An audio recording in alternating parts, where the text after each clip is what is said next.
박근혜 전 대통령의 국가정보원 특수활동비 상납 사건 1심 선고가 잠시 뒤에 내려집니다. 네, 별도로 진행 중인 국정농단 2심 재판에서 검찰은 징역 30년을 선고해달라고 재판부에 요청했는데요.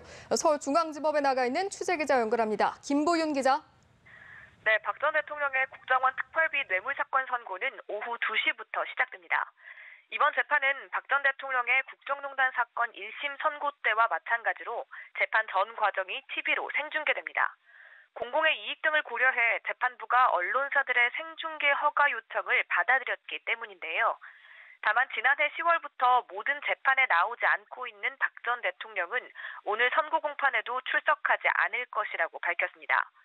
이 재판과는 별개로 오전에는 박 전 대통령의 국정농단 사건 2심 마지막 재판도 열렸는데요. 1심에서 징역 24년을 선고받은 박 전 대통령에게 검찰은 1심과 마찬가지로 징역 30년을 구형했습니다. 자, 박근혜 전 대통령이 구체적으로 어떤 혐의를 받고 있습니까?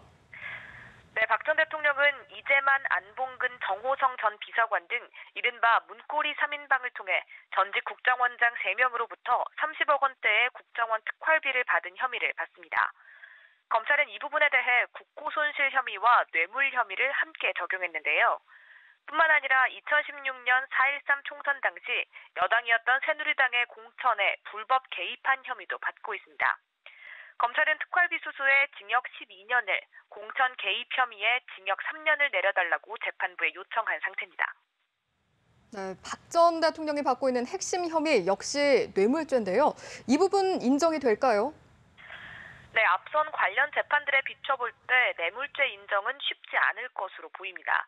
앞서 법원은 대통령에게 특활비를 건넨 전직 국정원장들에 대해 대가성이 확인되지 않는다며 뇌물 공여죄를 인정하지 않았습니다. 대신 국가 예산을 멋대로 쓴 점은 인정해 국고손실죄로 징역 3년 이상의 실형을 선고했습니다. 법원은 이들이 넘긴 돈을 대통령에게 전해준 문고리 3인방에 대해서도 국고손실방조죄만 적용했습니다. 돈을 준 쪽의 대가성을 재차 인정하지 않은 만큼 돈을 받은 박 전 대통령 역시 뇌물죄보다는 국고손실죄가 적용될 가능성이 큽니다. 박 전 대통령은 국정농단 사건으로 이미 24년형을 선고받았는데요. 이 사건은 별개인 만큼 기존 형량에 오늘 선고되는 형량은 더해집니다. 지금까지 서울중앙지법에서 연합뉴스 TV 김보윤입니다.